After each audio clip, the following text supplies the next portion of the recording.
पुरान हड्डी हो। बस्ती चट्टी का सबसे बढ़िया मिष्ठान का दुकान।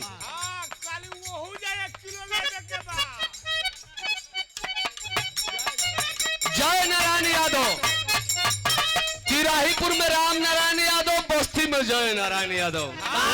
दूल्हा जना से 1 किलो। ये सुभाष भैया बम्बई साइल बड़ा हो राजा। बाकी 8 बजे के बाद है। हो यहीं से कहूं। ये सुभाष यादव जी है। बम्बई में मेरा और मीरा मूर्ति का कार्यक्रम कराए आप। सौभाग्य भाई पहिला बार फ्लाइट से उड़ के गईली। अरे वाह, मतलब सुभाष यादव का दिन बा। फ्लाइट से ओ जहाज से ये बात बताइए। का बजौला।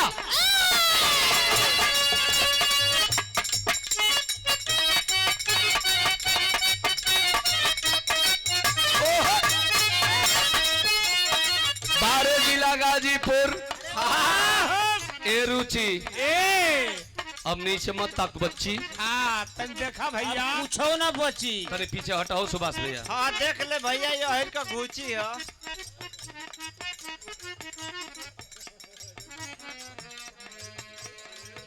अरे संतोष राजभर व्यास जी भैया के चरणन में सादर पड़ा। ये हमारा गाजीपुर से को धुन चलल जोन प्रताप गोड़ ले बाजो। अरे वाह, सात नदिया परवा से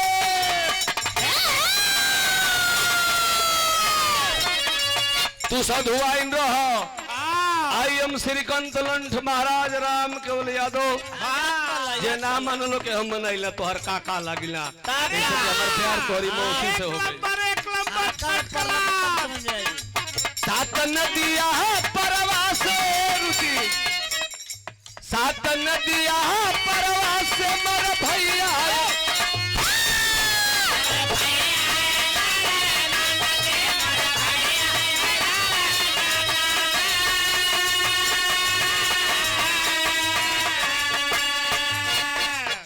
और छोटे लाल ठेकेदार साहब चांदपुर डुमरिया। क्या बात है। चरणन में सादा प्रणाम, सब भैया लोगन के प्रणाम। सात नदिया परवा से मर भैया अइले रे।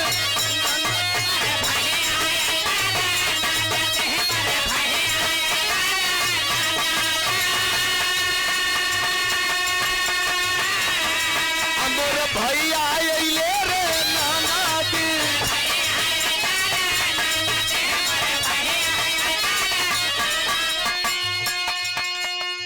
और 100 रुपया पुरस्कार। अरे बारे भरती ये हमारे 61 का सुपरहिट डांसर भारतीय ड्राइवर।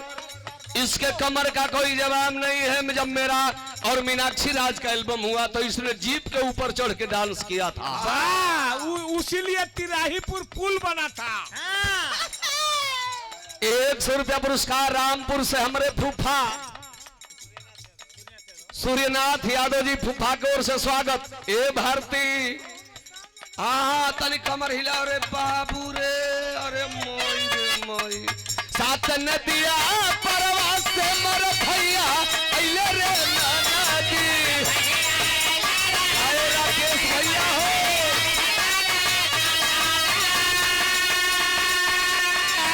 मर भैया अइले रे नाना जी।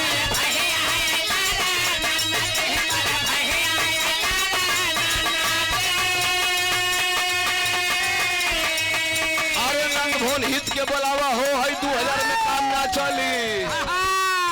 मोर भैया अइले रे नाना दी।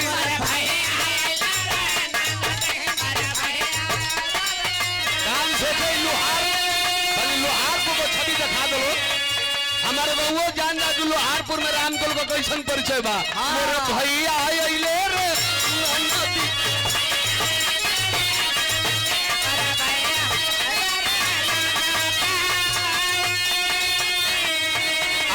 तब नाही बाबा विधवा कइले छोटी रे नाना दी। ए नंद भवन आवर रुचि से बड़ा जीजा जीजा कहोल हो। अब भैया लोग नाराज मत होखिए, जो हकीकत में ही हमार जीजा हुआ। तो उनका नतीजा मत रुको जौने समय मने सार मने संसार बा। हम नंद भवन का सार है यूट्यूब पर चलता। हाँ भैया पहले लोग ससुरारी जाओ तो पाहुन कहाओ कहतन भैया पाहुन पाहुन तो वो घरी का मिले का भैया एक कुरुई दाना एगो भरुआ मरचा का अचार हीरा काका तो वो घरी पेट भरे तो लोग पाहुन कहाओ। पाहुन के बाद चले लगल जीजा जी रुचि।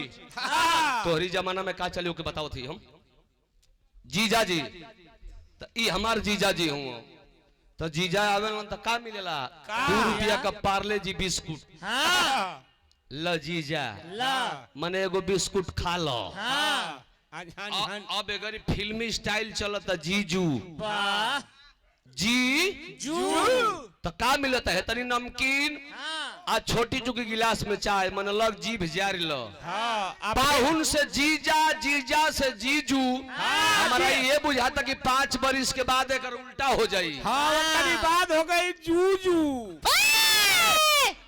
अरे हटाओ रे बेईमान कहीं का। जूजू ना जूजू ना अब मिला ले जाकी ई जीजू जीजू का उल्टा का हुई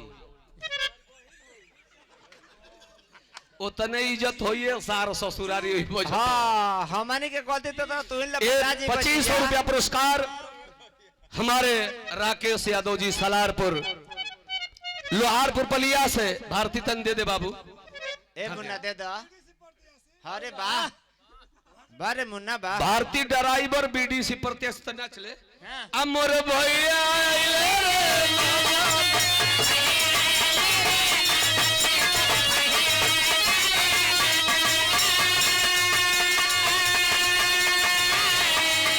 अरे तब नाही बाबा विदा कैला छोटी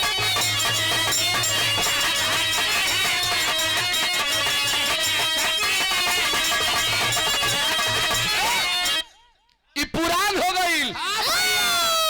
रुचि यादव जी एक लाइन गाई देते नया तरह है यूट्यूबर लोग लगल हुआ अब मलिकारा गेल मरिया मलिकारा गेल मलिकार यूट्यूबर लोग लगा के खड़ा कैले वालो 20 बरिस हो गई भैया देखा लोग कहला कि घर का मुर्गी साग बरोबर तो लोग भाई बेटा भतीजा है लेकिन इतना बड़ बड़ हस्ती जौना गांव में लगातार बिरहा सबके संगे गावत थी लोहारपुर गांव तो लोग कहला ग्रम केवला नाचेला हाँ सलारपुर हम के नचनिया बनावल ही सार का काम हो।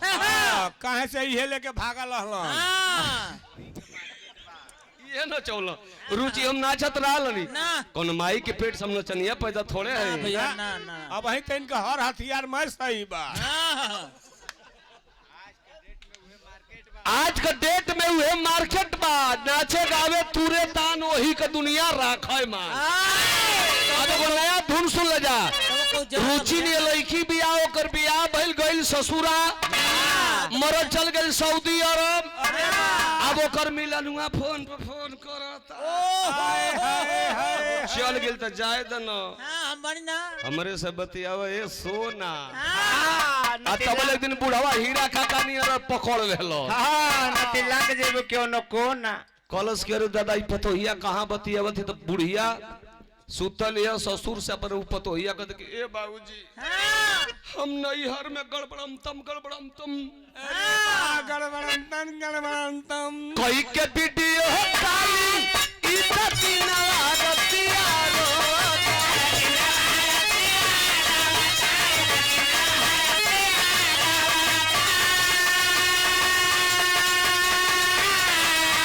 अरे दीनावा रतिया रोता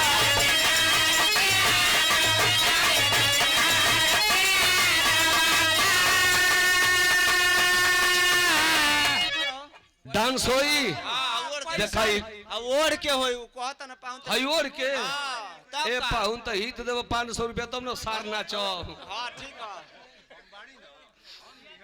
ओढ़ा देखी लोहारपुर के लोग आइल होन तन तनी देला लोग बढ़िया से ले ले बता हमर भाई हो जा ले ला जा भैया तन ले ला ना जा भैया गेहूं में पानी चलल बा खाद छिट ऐसे कि एगो बहन दिहनी जा भर गांव गरियावे लालो तही के वीडियो काली उततिया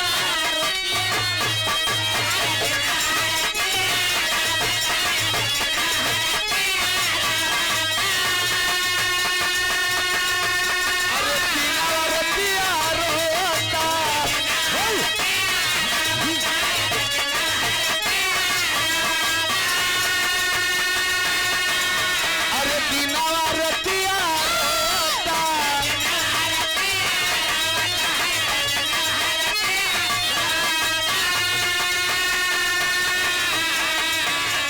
कह दिए बाबा नहीं हरावा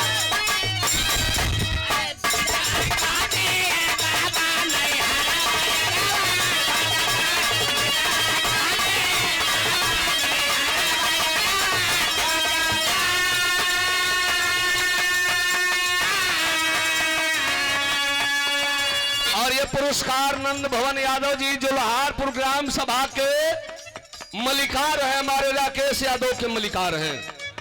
लोहारपुर गांव में कुछ हो कार्यक्रम हुई तो नंद भवन भैया का आशीर्वाद से हुई। भैया भैया लोग बजाए वाला लोग भारी हैं, नानी गाँव थे।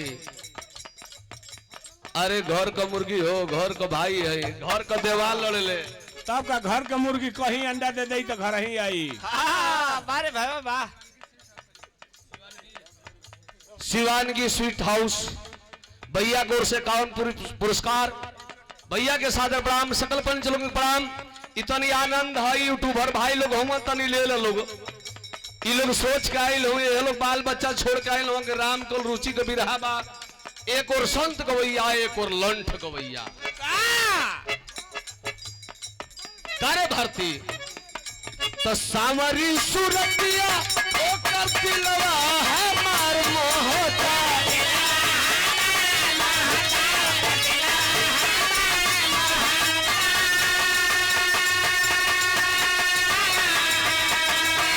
और भोजपुरी लोकगीत में समर सिंह का शिष्य और बिरहा में मेरा शिष्य प्रवेश लाल यादव।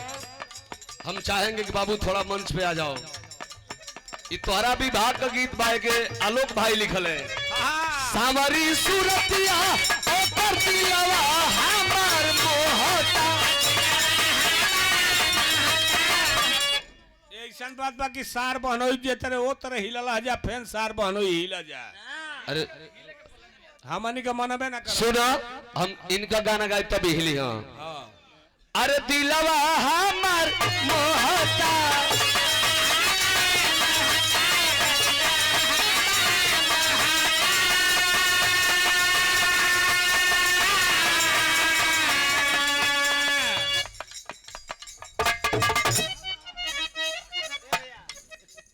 और श्री चंदन यादव जी जगदीशपुर से 100 रुपया पुरस्कार। चरण में सादा प्रणाम, सब भैया लोगों के प्रणाम। भागमत भागमत काहे बोलत नहीं खमू हवा गिरो।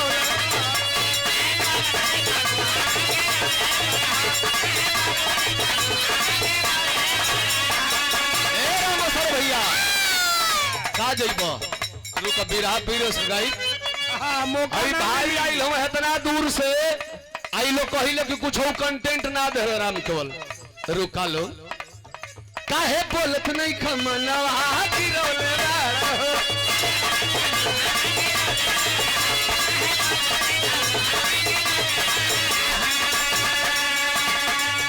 कमल कुचले बाबू हवा फुलौले बारो।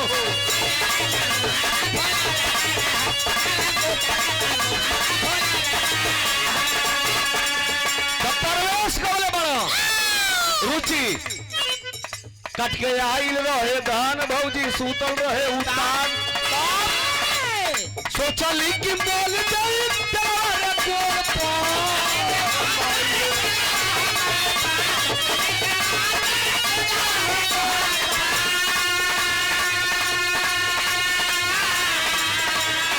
सोचली कि बोल जाई तेरे कोल पर चल गई हाथवा चले बिया मोड़ पर।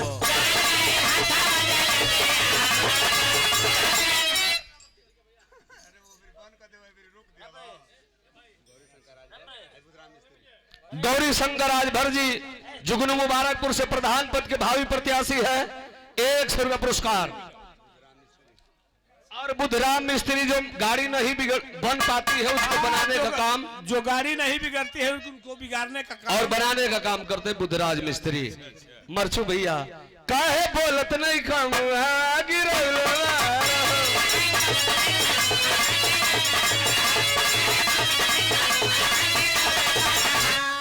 पिताजी के सबसे बड़े लड़के मरछू यादव जी और हमारे भैया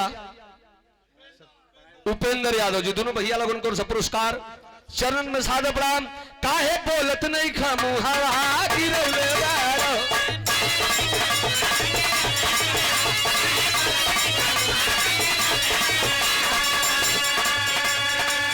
कवन कुचले बमू हवा गिरौले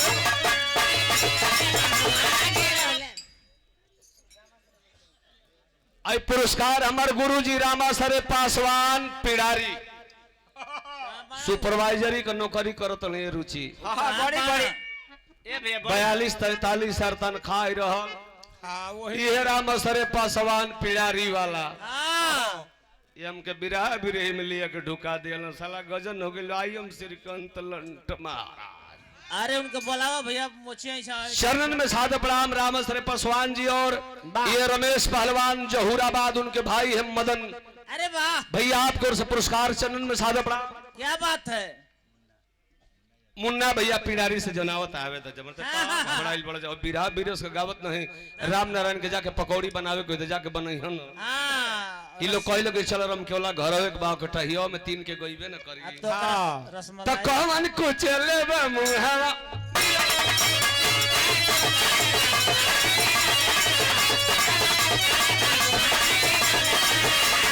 ए डबल भैया कट गए आइल रहे धान भौजी सूतल रहे उतान तो चली की डोल जाई चलवारे कोल पा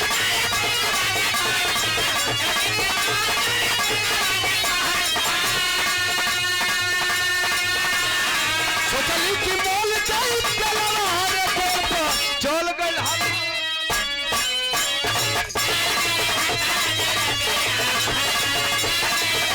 संतोष गुप्ता जी आ रहे हैं कुशवाहा जी हो संतोष कुशवाहा जी काम करेलन हाँ ये गुप्ता का लेकिन हुआ कुशवाहा वाह चरण में साधे प्रणाम सब भैया लोगन के बड़ा हाँ हमने का भतीजा आ गया हमरो दौरी दुकान बा 10 रुपया हमरो के पालत रुचि बड़ा लूटल से हम कहले कि लूट ले बच्ची तब लूट का ले। बोले गोभी बेचाइल है अब परोरा बेचे द तब का और जद्दू घराने से हटो छबे ना जद्दू गुरु के पनाती उमेश यादव 100 रुपया पुरस्कार शुभ आशीर्वाद अब आगे बढ़ब कि का मन बा बढ़ बिरहा गाई नहीं नहीं भैया बढ़े के बाद एगो अब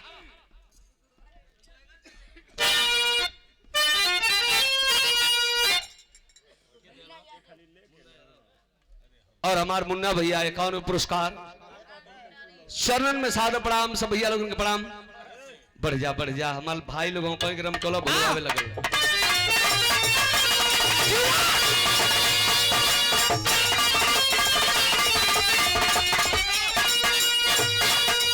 अंतलंठ हमारा हमके कोनो जानी काका ना कहली हाँ, खा लेकिन ली। जाए तो हम तोहरी मौसी से कहतनी अरे बाबू से कहबा तब भलाई बा इनका मौसी हमसे खाली कहले रही नंद भन भैया ए चट चट चुड़िया फोड़ला चट चट चुड़िया फोड़ला हमर रंग कलैया मनोरी के मनवाएरा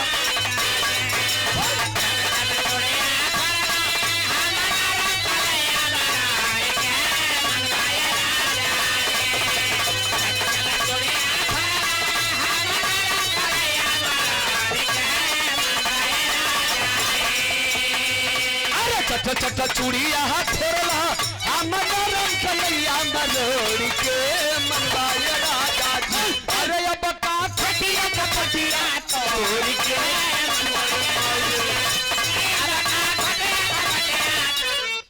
ई तरज रहल पावर ब्रेक हाँ एक बिरहा में हम मारिला भाव लगल बिरहा में हाँ देखिए भैया मरिया लेकिन खाले मत जइहा तेज पकड़ ला बिरे खवाऊ समय ना काटल चाहते धला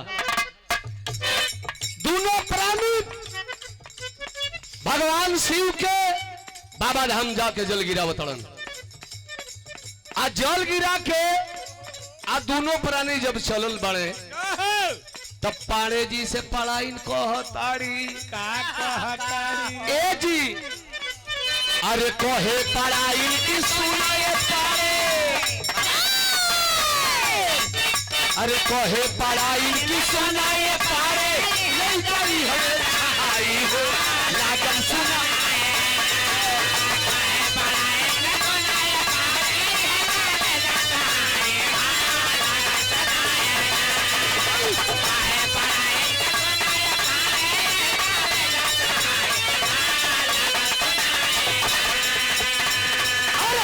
पढ़ाई की सुनाए पारे नहीं जाई हवे छहाई हो लागल सुनाए ना अरे दुआर पारे के बधाई हो लागल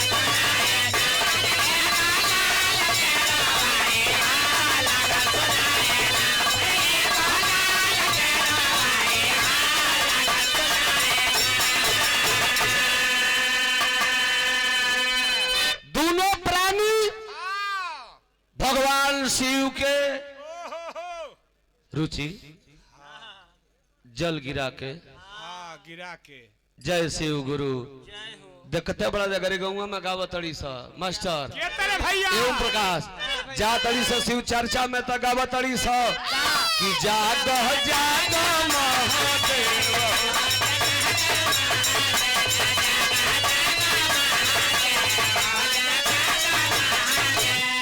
वहाँ गाना गावतड़ी सा घरवा सास के पीट के जातड़ी सा आ ससुर के फीट करके जाता रही सर दोनों प्राणी शिव जी के जल चढ़ा के लौटल बड़े जंगली एरिया बा जैसे नौपुरा आ सिनन गुरु जी के डेरा के बगल में जेबे तो बेसवान को झुटवानी बा हाँ नदिया वो पार आम घाट ऐसा ही मुझवानी लगल बा जंगली एरिया बा दोनों प्राणी जब जात हुआ एक छोटे बच्चे की रोवाई की आवाज की हाँ को रोवाई की आवाज मिलल पढ़ाइन कहतर की जी देखी ना शिव गुरु हमनी के भजन सुन ले जनाता कि हमनी के लइका एक हली पाल पोस के भेज दे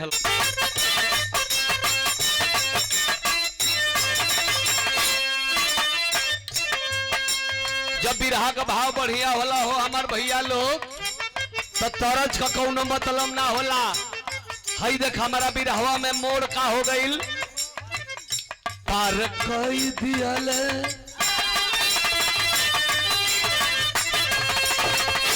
पार कई दियल लाल आँख की उमरिया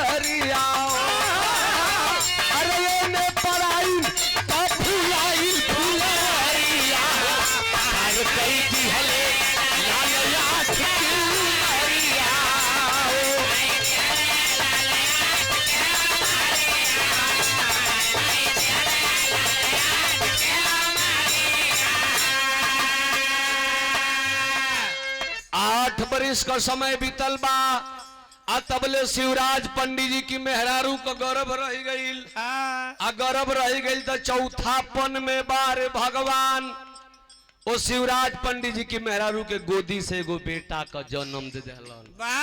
इतना भैया बैठल बड़ा लोग एगो कहावत कहला कि आन को मेहरारू अपन लइका राकेश भैया आन का मेहरारू केतनो पोटा ही होई तो लोग जनिया तो कहीं कि तनता के दी तो मर जेती भले भल भल पोटा फेंकत होके भले झूलनिया वही में नसाइल होके हाँ वैसा ने कुछ बाना जाहो आन का मेहरारू आयापन लइका सबके निक लगल है सुधीर आपन लइका अगर 8 रंग का उसरबा तो लोग अष्टावक्र बा तो लोग कहें कि सलमान से कम थोड़े नहीं क्या मन लइका हाँ वो कम सोन ना अपना मेहरारू के ऊपर लोग कम ध्यान देना जितना आन की मेहरारू बुझलो तब का जरूर भैया वैसन का और याद करलो सर अरे रुक रे हाँ हो आखिरकार है भैया आन का मेहरारू निक लगली अपन लइका निक लगेला आ शिवराज पंडित जी के मेहरारू जब अपनी बेटा के देखली तो अपना सैया जी से को बात कहली अंतरा लगत है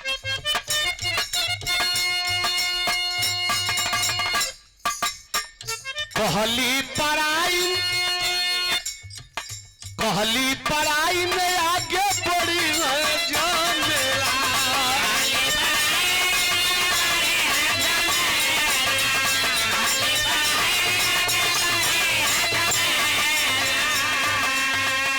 कहियो कहाई हैया का सयर देला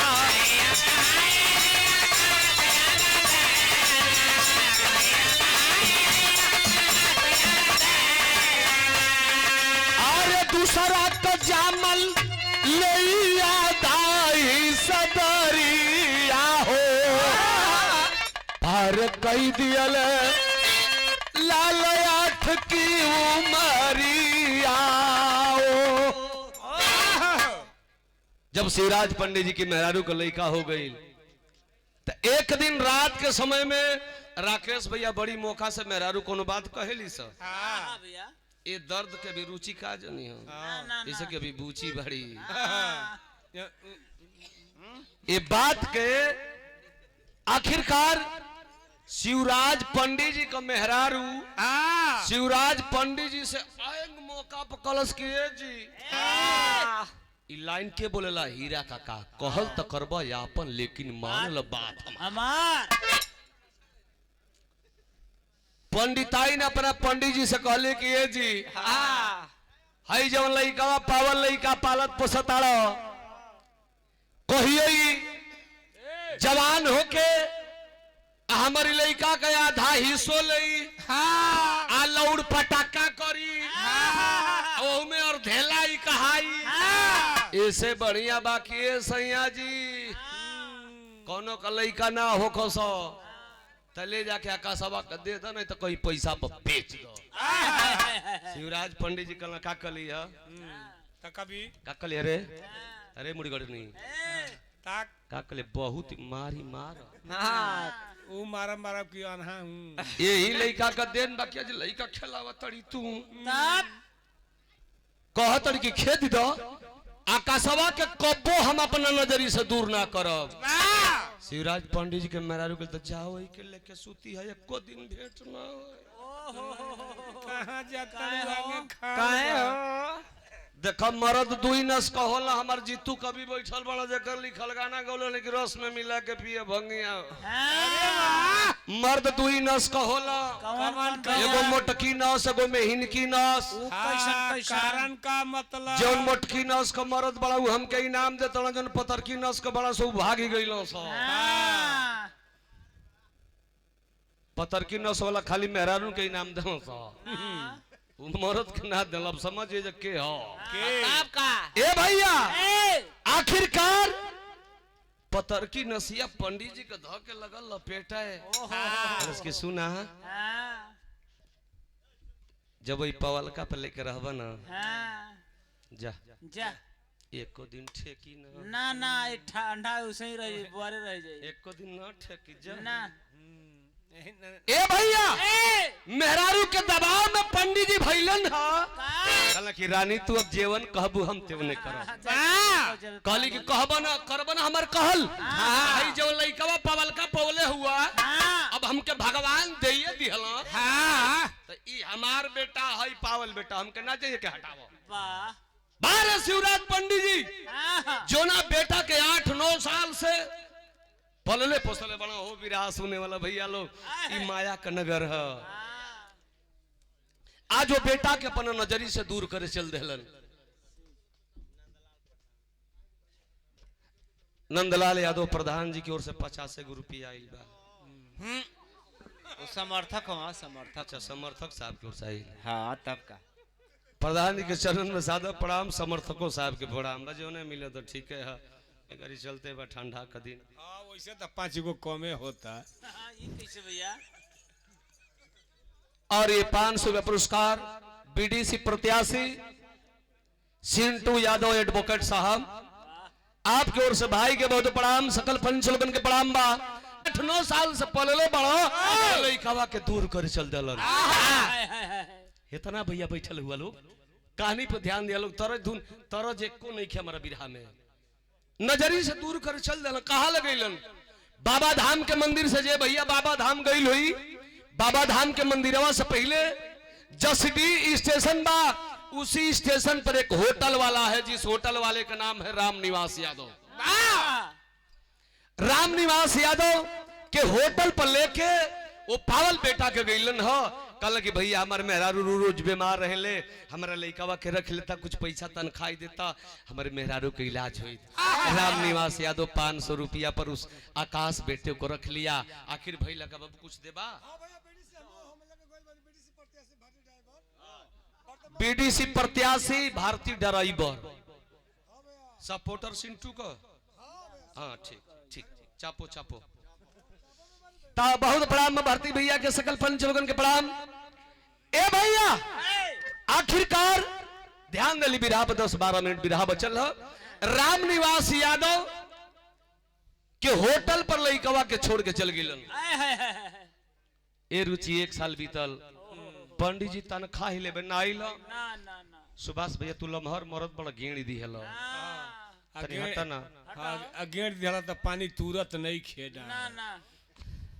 अब 1 साल बीतल, पंडित जी पैसा लियावे और राम निवास यादव की घरे ना गेल। राम निवास सोचल कि यार पंडितवा मर गइल का रे, लागी ना हमरी पर ऐसे कि कोनो हीरो हो पारे। गाय चरावत रहे, भैंस चरावत ले पारे, पंडित जी सतुआ सान के खात रहलन। सतुआ अटक गइल, पंडित जी मर गइल। वहीर से पुजवावे लगल, वहीर खेले लागल तो कहल कि काहे न बरो जला सके धीरे धीरे खा, चाहे पानी तनी पियल कर। उनके बुझात ना रहे कि हम कम कम खाएं। अब राम निवास यादव सोचल कि ऐसा तना न कि शिवराज पंडित जी मर गइल, साला हमारा बरम हतिया लागी जाई। साल भर बीतल, पंडित जी का तनख्वाह जोड़ के लेके गइल पंडित जी के घरे। तो पंडित जी कोनो गरीब बड़ा ना ना, उ 3 तल्ली बिल्डिंग, स्कॉर्पियो फॉर्च्यूनर गाड़ी द्वार पर खड़ा ऐसा पता लगाओ तो राम निवास यादव होटल वाला गइलन ह। कहलन कि यार कोनो दूसरे बाभन के द्वार पर आ गइली का। बोला लेकिन कलश के ना ना भैया ये शिवराज पंडित जी के घर हो। पंडित जी और चक्कर काटे वाली कुर्सी पे बैठे रहो, जाके पीछवा से कहला गोड़ लगी बाबा। अब शिवराज पंडित जी एक चक्कर मार के करतन कि खुश रह। अरे वाह, खुश रह कैसे? कहला रे पंडित जी, नंदलाल प्रधान जी, उनके सम्मान में हमारे सुभाष भैया की ओर से स्वागत किया गया। भैया के चरण में सादर प्रणाम, सब भैया लोगों को प्रणाम। कहला कि बाबा हऊ लइकवा का तनखैया लियावे ना गइलो। हम जानली कि बाबा तू मर गइला कि तोहर मेहरारू मर गइल। कहला करे राम निवास यादव, ये बिल्डिंग हमारी है, अरे वाह, वो गाड़ी हमारी है, ये सब लोग हमारे हैं। उसके बाद जो बचे हैं वो दूसरे के हैं। ये सुभाष हमारे हैं, तो रुचि बच्ची हमारी है, टबू का दूसरा को मिलना का, बस इसकी मौसी हमारी है। अरे वाह, ये सब लोग हमारे हैं। आकाश जो लड़का मैंने आपके घर छोड़ के आया वो मेरा नहीं है, मैंने उसको जंगल में पाया था। हमारा लड़का ये खेल रहा है मनीष पांडे। वाह, उस आकाश से मेरा कोई संबंध नहीं रे यादव। तेरा मन करे तो अपने घर रखना, मन करे खदेड़ देना। आय हाय आकाश से मेरा कोई रिश्ता नहीं।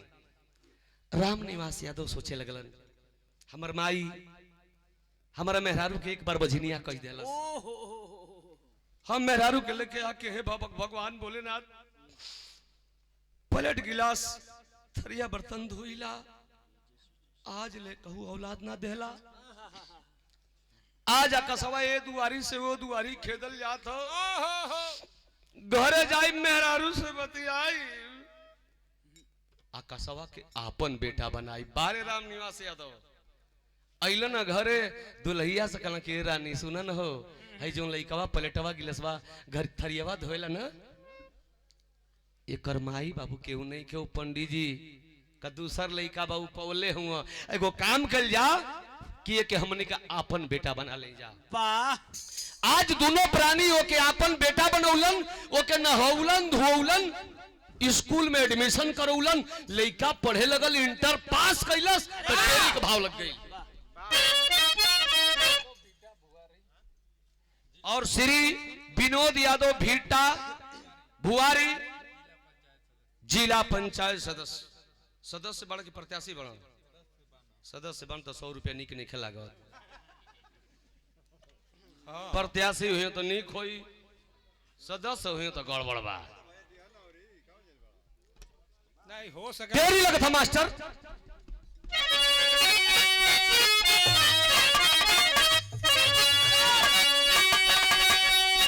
अरे मिलेली हवा सुंदर जिंदगी, मिलेली हवा सुंदर जिंदगी, कौनो चीज का भैया हाथ में होला।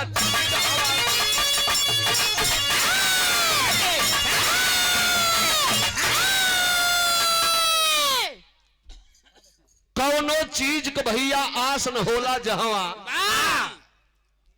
ए नंदन भैया मिलेली वहां सुंदर जिंदगी। वाह जय लोहारपुर में हमके पहला बार ले गिल हाँ हाँ भैया पहला बेर कैला जा का सट्टा।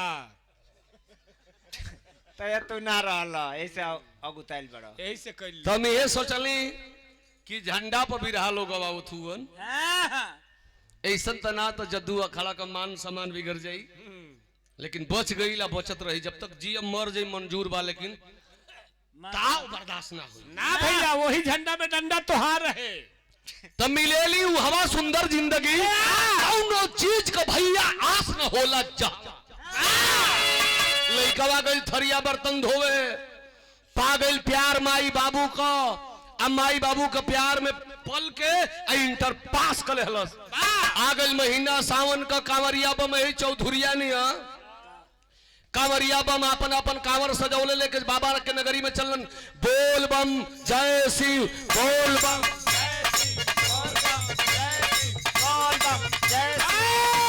रुका है। चलो बम ए बम बम हो ए कवरिया रखा नहीं तो गई बजना। हाँ कांवरिया बम आपन आपन कांवर सजौले चलन। तब भैया बाला चचा ले लो।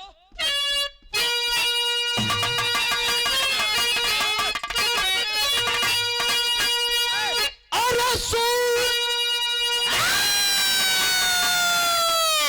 कैला राजा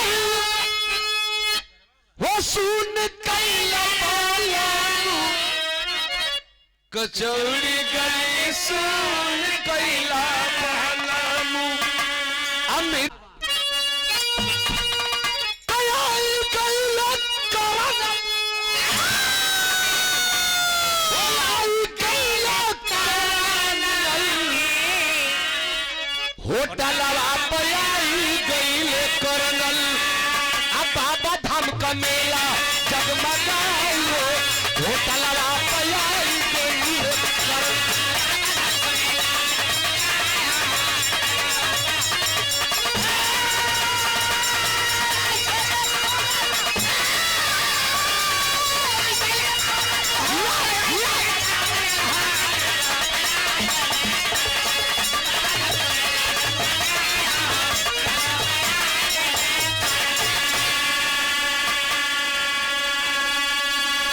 और 100 रुपया पुरस्कार रमेश पाल पहलवान सिपाह जहूराबाद, उनके छोटे भाई रवि पाल और मदन जी भाई को ओर से पुरस्कार। चरण में सादा प्रणाम, सबैया लोगन के प्रणाम बा।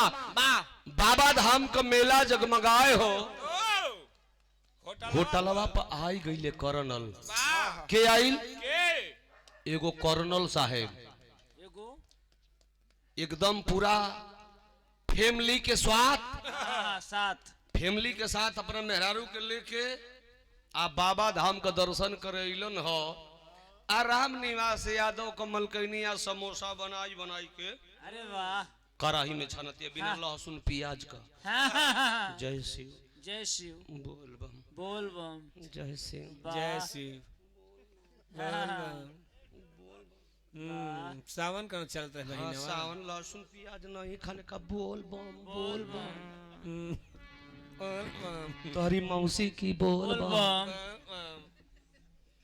कढ़ाई में डाला ताड़िया तबले कर्नल साहब का गाड़ी जाके सामने लगल। और सामने जब लगल राम निवास का मलकाइन वही कसवा लइकावा जौन बैठल बा पेपर पढ़ता, वो भर्ती देखा था केहू का बेटा नंदभवन भैया जब पढ़ लेला तो सोचेला कि कोनो भर्ती निकली चाहे कोनो बिरदरी का होके तो हम चल जेती। हमारे माई बाबू बड़ा पैसा लगा के पढ़ौले हुआ। वैसा ही वो धर्म का बेटा रामनिवास यादव का बेटा सोचता कि कोनो भर्ती निकली तो हम भर्ती हो जाती है। जितेंद्र बाबू आखिर पेपरवा पढ़ा तो कर्नल साहब का गड़िया आई के समनवा खड़ा हो गई। तो हर साल वो जांस बाबा धाम का दर्शन करे जैसे शाम जी जाला। तो कर्नल साहब का गाड़ी देख के रामनिवास यादव का दुल्हन कली के हरे या कसवा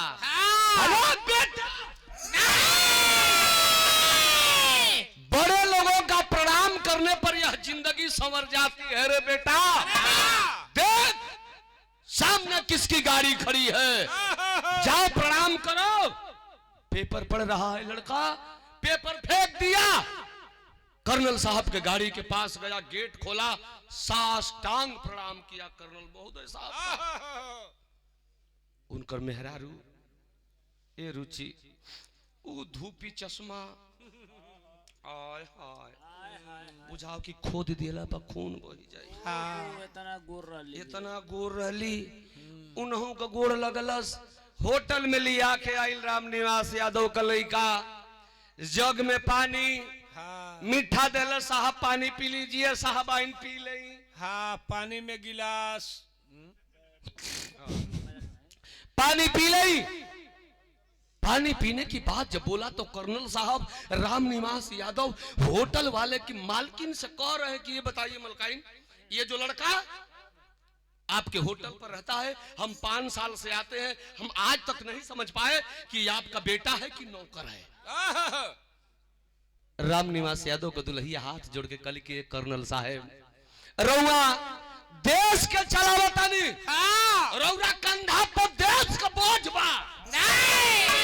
रउआ मिला लई कि लइकवा हमार नौकर हो सकेला कि हमार बेटा हो सकेला। नाए साहब ई लइकवा हमार बेटा हो, हमार बचवा इंटर में फर्स्ट क्लास से पास बा हो साहब। सुनीला कि कर्नल साहब लोग जके चाहेलन भर्ती करा देलन। ए साहब इतनी बतिया जब रामनिवास यादव का दुल्हन हाथ जोड़ के कहली है, कर्नल साहब कहले ठीक है ठीक है ठीक है ठीक है, कोशिश करूंगा।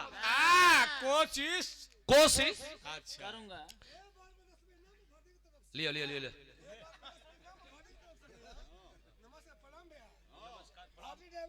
भारतीय ड्राइवर बीडीसी हम बता देते ही। भारतीय ड्राइवर बीडीसी हम बता देते नहीं। मुबारक जुगनू से 10 रुपये में को गोट मिली? 3 गो मोट। हाँ 1 नोट और 1 कोट। ये सही बात। इसमें 10 वोट मिल सकता है। 10 गो 1 नोट 1 कोट। उपेंद्र यादव जी हमारे भैया को से पुरस्कार। अरे हम मंगवा देते हैं, तुमको जिता दूंगा।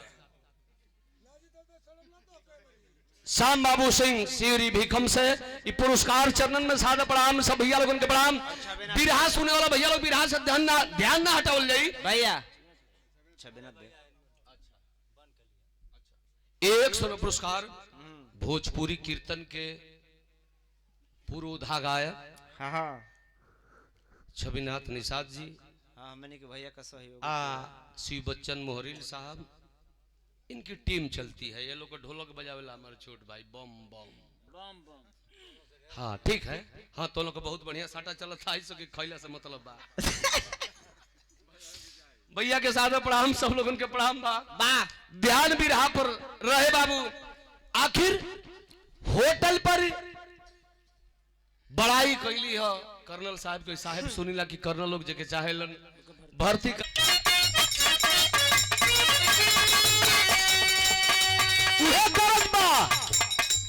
अरे कापा गला दैलू कापा गला दैलू।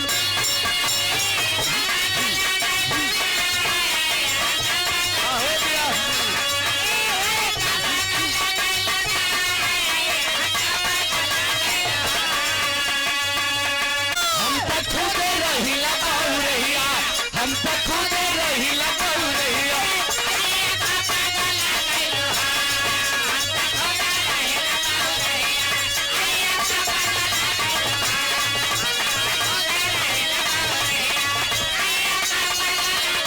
की ओर से पुरस्कार, शुभ आशीर्वाद। और श्री चंदन यादव जी जगदीशपुर से भैया की ओर से 100 रुपया पुरस्कार। भैया के साथ प्रणाम, सकल पंच लोगन के प्रणाम बा। विराट से ध्यान न हटे बाबू, दर्शन करके अली हो, अली है ड्राइवर के रोकवली हो, अपन नंबर लिख के वो लड़कावा के धीरे से दहली हो। आकाश बेटा ये मेरा नंबर है, हमारे पति आर्मी में कर्नल है और हम लोग आसाम रहते हैं। अरे बेटा कोई भी भर्ती निकलेगी तब मैं फोन करूंगी, तू आसाम अपना सर्टिफिकेट लेकर के आ जाना, भगवान भोलेनाथ की कृपा होगी जो तू भर्ती हो जाएगा। भाई देखा हो बाबू लड़कावा क्या बोलवाली हो, कर्नल साहब के मलकाई ने जब आसाम में गई तो पावल बेटा भइल का, अरे भर्ती हो गई ना हो गया, भर्ती हो गई ना,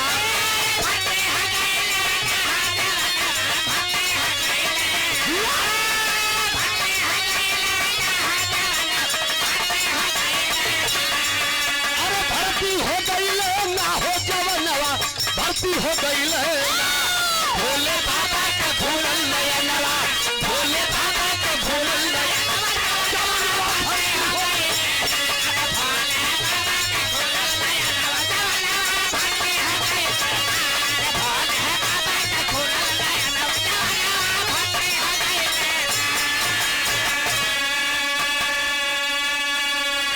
और 100 रुपया पुरस्कार हमारे संतोष कुशवाहा जी शिवरी से भैया की ओर से स्वागत। भैली शरणन में सादा प्रणाम, सब भैया लोगों के प्रणाम। बाबू गरीब का बेटा हो बाबू, आसाम में गई, आसाम में गई तो आर्मी में भर्ती हो गई, ट्रेनिंग पूरा किया।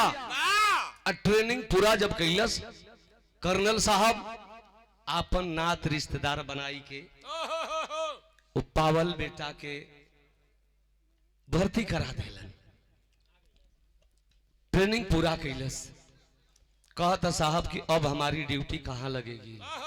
कहला कि बेटा तुम घबराओ मत, यहां कैंप से 3 किलोमीटर पश्चिम नुनियापुरा गांव में उल्फा उग्रवादी आतंकवाद करने वाले हैं बेटा, तुम आर्मी के 5 जवानों की टोली बना लो, उस गांव को देखना है। उल्फा उग्रवादी कोई आतंकवाद न करने पाए।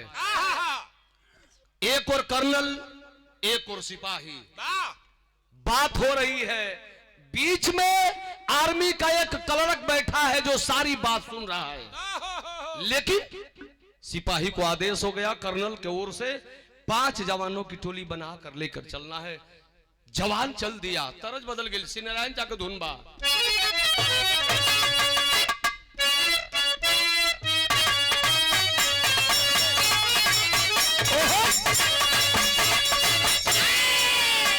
सिनारायण अपने जवानी में गावे कि माता ओ ललनवा दैता,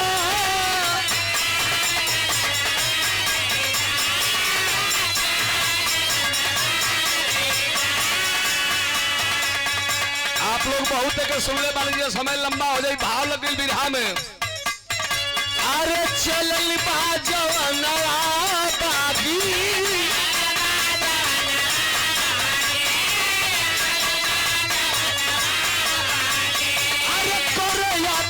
सनवा बागी,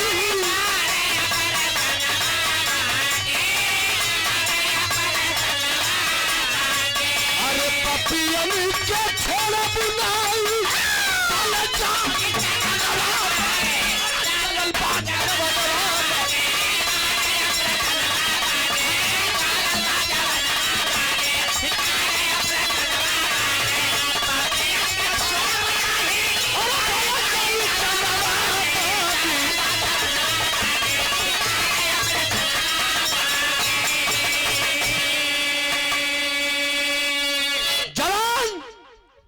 कर्नल साहब से कह रहा है कि साहब मर जाऊंगा, मिट जाऊंगा इस हिंदुस्तान के लिए, लेकिन ये आकाश अपने कदम को पीछे नहीं हटा सकता है।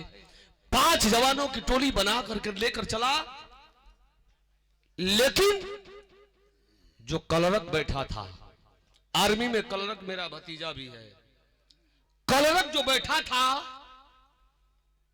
जिसका नाम मनीष पांडे, सारी बात को सोच रहा है कि अरे यार अगर मैं उल्फा उग्रवादियों को बता देता तो अच्छी कमाई हो जाती। फोन कर दिया अपने ईमान को, है आर्मी का कलरक कितने रुपए पे बेच दिया? अरे 2 लाख उग्रवादियों से लड़ने के लिए चले हैं, लेकिन जंगली एरिया पहाड़ी झाड़ी में छुपे उल्फा उग्रवादियों को मनीष पांडे जो कलरक है बता दिया है। आर्मी का वो कलरक मात्र 2 लाख रुपए पर अपने ईमान को बेच दिया। इतना भैया लोग बैठल हुआ, हर 5 किलोमीटर पर चेक पोस्ट लगा है, फिर भी पुलवामा पहलगाम हादसा हो रहा है। बिना मिली भगत का यह काम नहीं हो सकता। आखिरकार उल्फा उग्रवादी 2 लाख रुपया दे दिए मनीष पांडे को। वो मनीष पांडे कौन था बताऊंगा बाद में।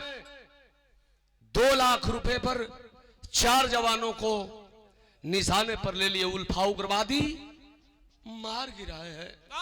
अकेला वह अभागा आकाश जिसको राम निवास यादव नेपाल पोज का, लेकिन बिरहा सुने वाला भैया लोग 2 लाख रुपया मनीष पांडे जो पौले हो तो रुपया का बड़ा गर्मी होले, बगली फारत जाले।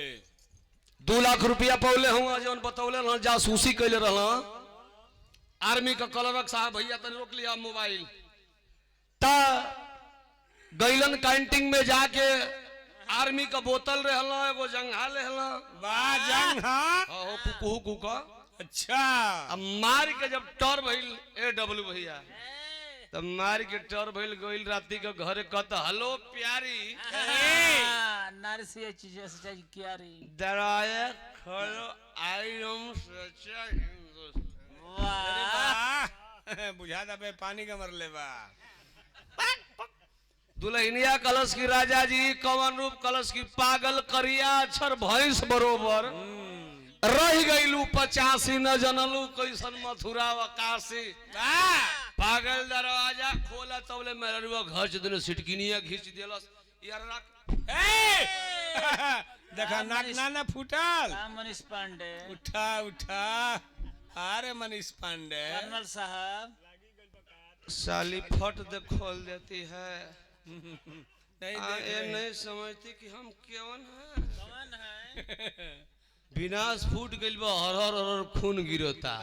आगे का पोजीशन ये तना नासा में देखबे करल ये भारतीय का तो गिर के लर खर सर खर गिरावल। वो भारती बे से पूछा तड़ा। ए भैया कलश की फोड़ दे खोल देली हा। कलश की राजा जी कमांडर कलश की पागल, मैं सोच रहा हूँ कि तुम्हारे लिए फॉर्च्यूनर खरीद 2 लाख में। 2 लाख में ना ऐसा ही जान मरवाई भी हिंदुस्तान की फौजी लोगन को। आ तो के रुपया दे तो के फॉर्च्यूनर किन देत है किस्त पर। अल्लाह जब हमारे तो सलाम हेलीकॉप्टर किन दे। तो पिया वाला तो सजिया का हाथी किनला तो सब 1 रुपया न रहे। वही 55 रोज पानी में घूमी। उहे हाल विनोद भाई ओकर बा। कलश की राजा जी कवन रूप कलश की पागल, आई हम सच्चा हिंदुस्तानी आर्मी मैन, मैंने इसी 2 लाख रुपए पर 4 जवानों की हत्या करवा दिया। इतना ही नहीं, मैंने इसी 2 लाख रुपया के चलते एक फौजी की दोनों आंख भी फोड़वा दिया। वीरांगना पांडे सोच रही हो वो मनीष पांडे कौन था, अब यही बता देती। वही मनीष पांडे पैसे वाले का बेटा है, पैसे वाले के दम पर पैसा के बल पर आर्मी में कलरक के पद पर भर्ती हुआ है और सोच रहा है कि पैसा निकाल करके अपने बाप को दे दूं। आज उसी की औरत एक फौजी खानदान की बेटी है और सोच गई कि मेरा सिंदूर देशद्रोही कलश की राजा जी थोड़ा आप बैठ जाइए, मैं आपकी आरती उतार दूं। आप तो बहुत बहादुरी का काम किए हैं। हई देखो घरवा में गइल एगो लवना फारे खातिर दाव धइले रहल, उठा के लेके चलल आ आरती कैसन उतरलस भाव लास्ट तरज।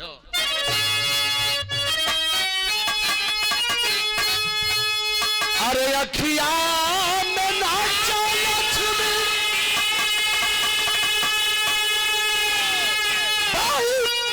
सपिया सोला परी नजरिया।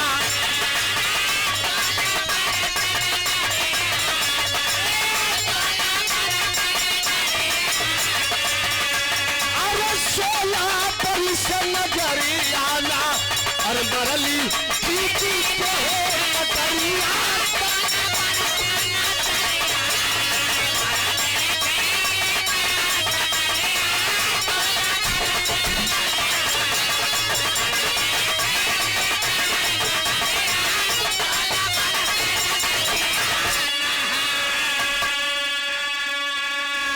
घरवा में गोइल कलश की राजा जी, तब तक आपका आरती उतार देती हम। गोइल लवना फारे वाला को दाव पागल लेके आइल कलश की, बोलो बोलो काली मैया की जय। अब बोला भारत मैया।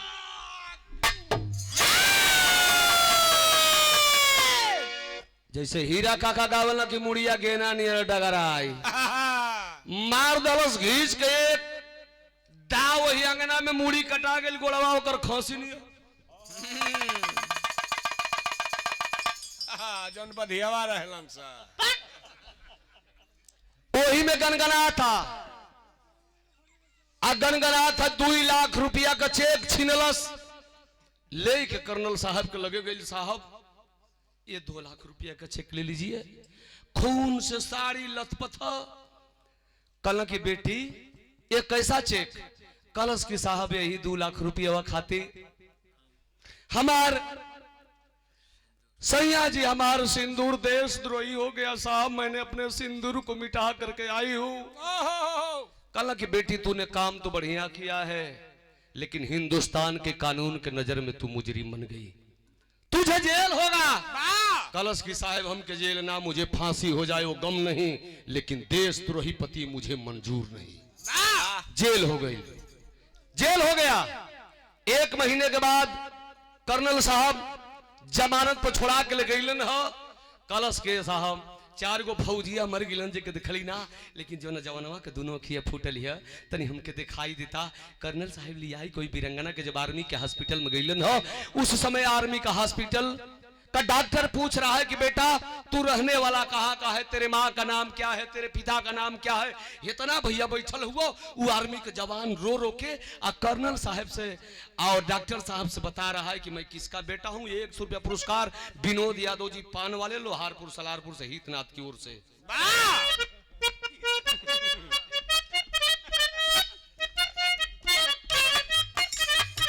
रोता कहता यही जे समझ लो बेटा के कर रहल कहता। एगो माई बाबू ये साए,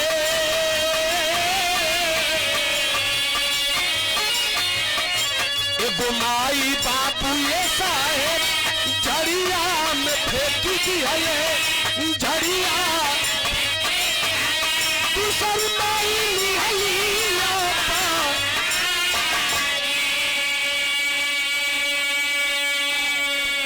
ए डॉक्टर साहब हमारा माई बाबू के बारे में जानना चाहता। पता न कैसन कुलक्षणी माई रहल, पता न कैसन कुलक्षणा बाप रहल, जो हमके पैदा करके उ जंगल में फेंकलन। के पावल? सीखल लोग। ओकरे बाद वो पंडिताइन के गोद से, हमारा धर्म की माई के गोद से एगो बेटा का जन्म हो गया, जो बेटा का नाम मनीष पांडे पड़ल।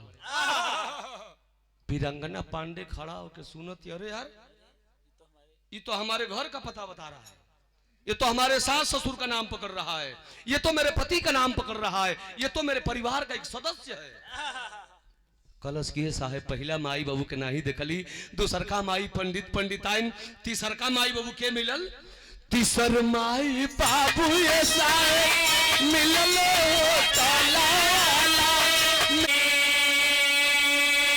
तीसर का माई बाबू राम निवास यादव, उनकर दुल्हन सुमन यादव। हमके बेटा बनावल लोग, इंटर ले पढ़ावल लोग साहेब। वही माई बाबू के दया दृष्टि से हम आर्मी में भर्ती बैली, तो ले हमारा जिंदगी में एगो चौथी माई मिलली हो साहेब। कर्नल साहब के सामने डॉक्टर बोल रहा है, कौन इतना भैया बैठल हुआ, सब चाहता कि हमारा बेटा फौजी बन जा। वो फौजी बतावत कि चौथी माई हमारा जिंदगी में के मिलल, यही चौथी मातारी बादे, अरे चौथी मातारी बादे लड़ली लड़ाई साहेब, लड़ली